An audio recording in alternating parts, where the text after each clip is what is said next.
Hartat e lumeve cilë të rrezikojnë, do t'i keni në raport, do t'ju adërgojnë, do t'i keni gjitha detajet, mos më ushtrinë në detaje, sepse gjithë lumet cilë në Kosovë do të vërshojnë komunat, cilat shpesh herë edhe po përsëriten, do të janë pikërisht ata lumet cilë nuk janë mirëmbajt, apo janë shtrati i tyre është deformue në mënyrë tegër pas luftës, do të rërë që kanë dhirë gjitha ato kompani që kanë vepru, por njëkohësisht edhe hedhja mbeturinave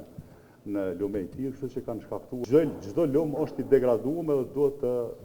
të mirëmbahen, pastrohen, nuk është qëllimi vetëm është primare edhe emergjente që të sigurohet jeta e qytetarëve, pronës dhe ambient, por njëkohësisht edhe për gjallëresat peshqit cilë duhet i kemi në ta lumej, sot në shumë lumej si kemi pikërisht për këtë arsye të ndotjes dhe të degradimit lumejve. Vërshimet kanë përfshirë disa komuna, i kemi potenciuar më shumë ato komuna të cilat kanë qenë vërshimet më të theksuara dhe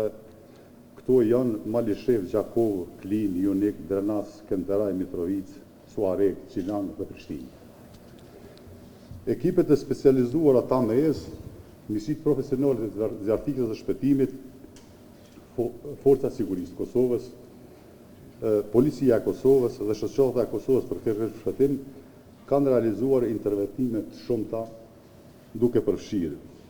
Do të thithje të ujit me pompa të kapacitet të lartë të objekteve të rëndësisë veçantë Kekut, të cilat i posedon AMEA, kurse njëkohësisht edhe misit profesionale zjarrtikës dhe shpëtimit, të cilat kanë pompat edhe njësitë e tyre, të cilat kanë. Kemi pas numri i rasteve të koordinuara kanë qenë 1007 raste. Numri i intervenimeve të vërshime ka qenë 196, thithja ujit me pompa të kapacitetet të larta 24,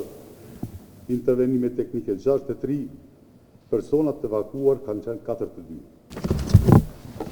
Nga analiza dhe vlerësimet tona kemi nxjerrë rekomandime. Pastrimi dhe mirëmbajtja e rregullt e shtretërve të lumeve, monitorimi i vazhdueshëm i zonave me rrezik të lartë, hartimi dhe zbatimi i planeve lokale për menaxhimin e rrezikut nga fatkeqësitë natyrore, ndarja e qartë të përgjegjësive ndërmjet nivelit lokal dhe atij qendror, ndalimi i ndërtimeve në zona të rrezikuara nga vështrimi dhe forcimi i inspektimeve ndërtimore, rritja e kapacitetit të reagimit emergjent përmes trajnimeve të rregullta dhe pajisjeve adekuate të strukturave lokale, vetëdijshimi shtetëror për rreziqet dhe fatkeqësitë natyrore dhe forcimi i sistemit për paralajmim të hershëm.